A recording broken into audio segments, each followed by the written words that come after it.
Mental health isn't exactly a subject one would commonly associate with Jojo's bizarre adventure at first glance. However, it is way more present than you might think.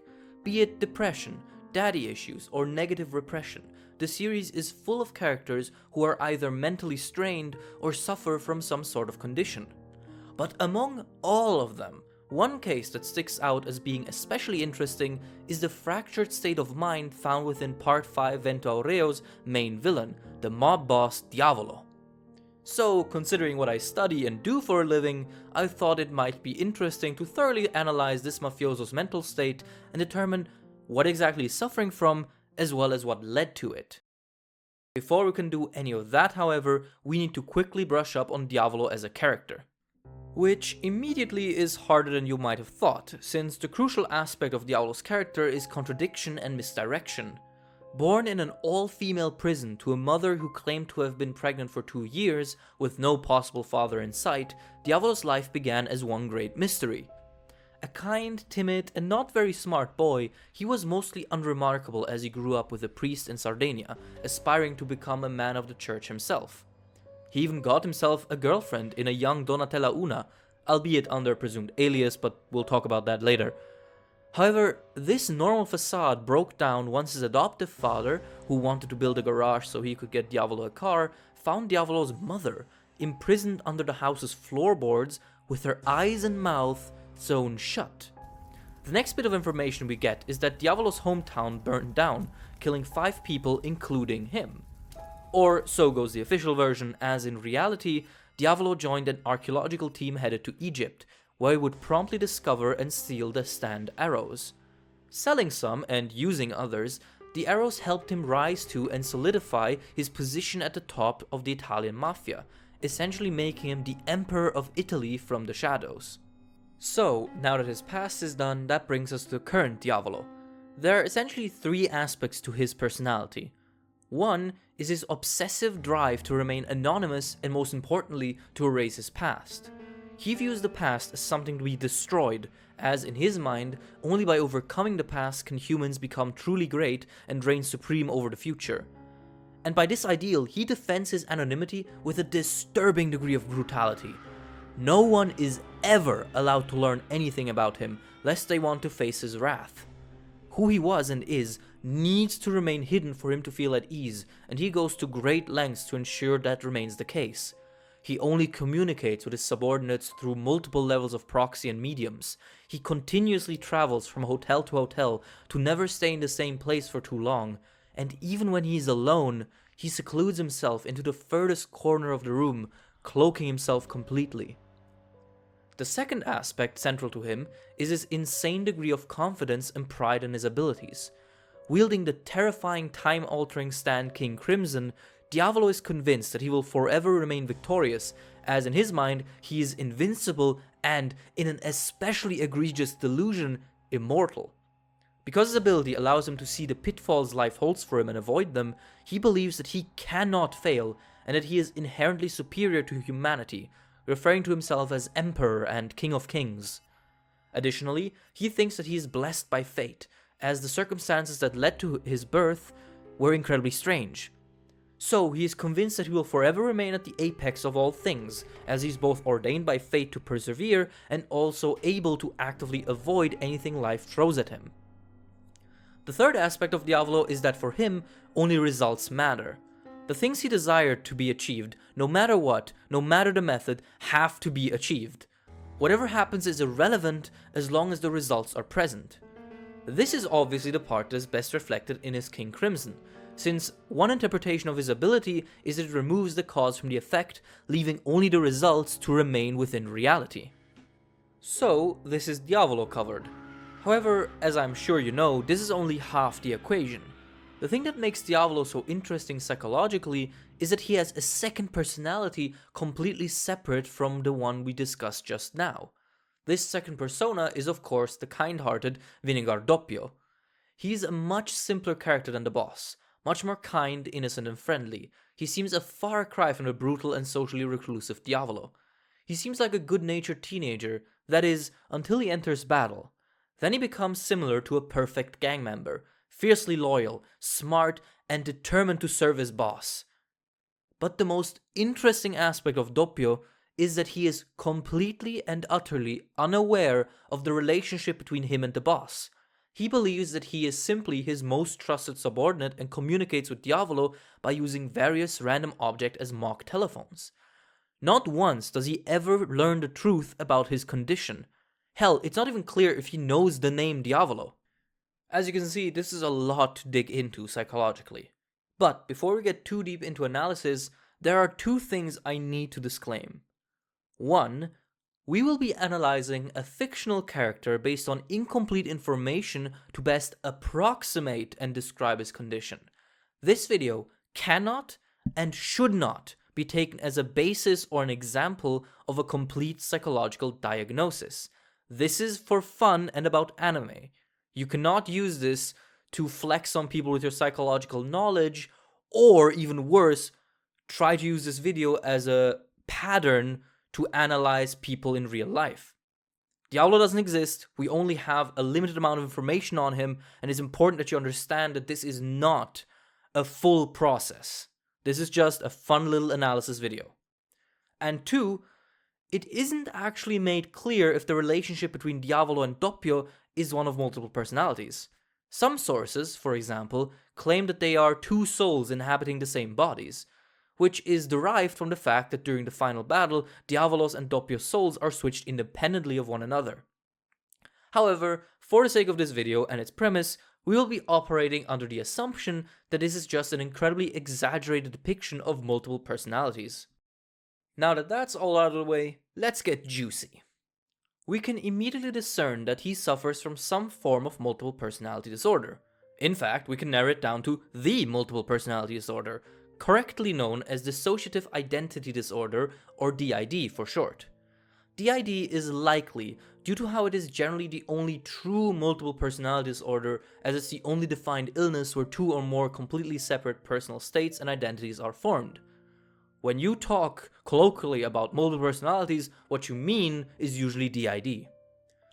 Another important facet of DID is that it is commonly linked to dissociative amnesia, a phenomenon where the afflicted don't retain any memories or knowledge of what happened during their dissociative state, which includes the time frame while acting as a separate personality.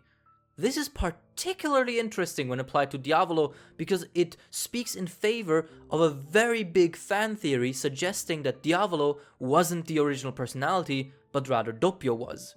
This is corroborated by the fact that dissociative amnesia in DID patients quite often only affects the patient's actual original personality. The alternative personas usually remain aware of both their action and condition, just like it is with Doppio and Diavolo. Add this to the fact that the few glimpses we get of young boss resemble Doppio the most, and I think it's a fair assumption to make that the boss' original identity was that of Vinegar Doppio. And even if you're not convinced, at least in the context of an actual psychological analysis, Doppio being the original patient makes a lot more sense. This is also interesting when we consider the actual nature of the two personalities present. Quite often, DID will produce personalities that are distinctly different to their original. Most of the time that means more aggressive, more unhinged, but also more confident and assertive. Again, a difference that seems to be perfectly reflected in the Diavolo-Doppio situation. This gets even more apparent as we look into their stand, or rather stands.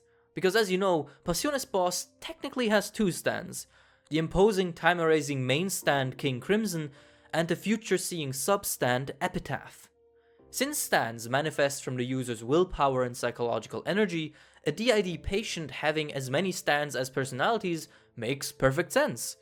And considering that Diavolo mostly relies on King Crimson, it's fair to assume that Doppio's stand would have been Epitaph if he were alone, even though it's not outright stated. This again works really well with our DID hypothesis. Epitaph on its own is an incredibly peaceful and harmless ability. You can just see the future. Perfect for a young and kind-hearted Doppio anxious about his future. Meanwhile, King Crimson is an angry, distorted, menacing, and inherently violent figure, fitting for someone like Diavolo. Obviously, the DID hypothesis doesn't perfectly work. People suffering from this condition don't completely warp muscle mass and proportions when switching. Neither can they communicate with their alter egos by talking into frogs.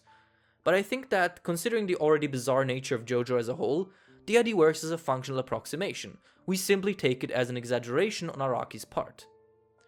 So now we approximately know what Diavolo, or rather Doppio, suffers from, we should try to understand why he became that way, since the origin of mental illness is quite often as important as finding out what that illness even is. And warning, this is gonna have to involve even more assumptions, since we're only given very sparse information about his past. So let's first look at what we know of the causes behind DID in real life. In most cases, the development of DID is associated with trauma, specifically abuse or some sort of identity crisis, which occurred during the critical phases of development, usually in childhood or early puberty. There is a phase called the identity confusion where this is especially egregious. It's essentially a time in a person's life where they try to find out who they are, and any disruptions to their sense of identity, safety, and personality can have severe consequences. Specifically, many split personalities of DID emerge as a sort of defense mechanism against the aspect of the world or themselves the person blames for the trauma. For example, people who felt that their own cowardice caused them to witness the traumatic event will sometimes develop personas that are bold, rude, brave, confident, and look at everything straight on, etc. In short, protections and preventions against the exact thing they think caused them pain. And this makes sense, since DID, like a lot of mental illnesses, is a bit of a coping mechanism for the things that happen throughout our lives. Quite often, the personalities that emerge are very protective of the original personality, because they are essentially only there to keep your fractured mind intact. So, with that in mind, looking at Doppio's past becomes pretty interesting. Even though he is described as kind and timid, he already showed some unusual behavior at a young age. For example, what teenager fabricates an entire fake identity, fake name, fake stories, fake hobbies, just to nut in a girl? No matter how you slice it, that is extreme behavior even for a teen, and an indicator that some dissociative and antisocial tendencies existed way back when already, perhaps due to his unique upbringing. This would also indicate that his mind and moral compass were already in a fragile state, ready to be completely shattered by some traumatic event. At some point, Doppio met his mother, an event in which he was most likely exposed to the full truth of his origin and his birth, from his adoption to his mysterious conception. This meeting would have most likely shaken him to the very core, since he would still be in his critical phase of development and identity confusion, which is a phase where teenagers are incredibly susceptible to emotional and psychological trauma. So, as an effective response, perhaps in anger, perhaps in disbelief, perhaps in an adoptive identity crisis, or maybe already in a dissociative phase, he locks his mother and his past away, and in the process, creates a being that can forever protect him from his past, his blood, and his ties to his origin. A being with a never-ending tenacity to erase all traces of their past. A being named Diavolo. This would make Diavolo the protective shell for Doppio, and that makes sense. Doppio is, after all, the only person Diavolo seems to genuinely care about and treat with kindness and respect. And he is, after all, singularly focused on bringing both of them into a position where their past, their family, and their origin cannot hurt them anymore. A position of both absolute power and all-encompassing secretiveness. A position at the apex of all humanity, as the Emperor, the King of Kings, the boss. This is, of course, only one possible approach to Diavolo as a character. With a story so mysterious and a character so full of intrigue, it is always possible to find new ways of interpretation. But I think that, conclusively, the idea that Doppio is the original personality, which suffered from an effective case of DID and created a violent secondary personality to escape the pain of his past, is both pretty enticing and psychologically interesting. It sheds new light on that entire situation, and I think it speaks to Araki as a writer that we can have so many different ideas about the same character just because there were a couple of tactical gaps left in his story. Thank you for watching, and take care. I'll see you all next time.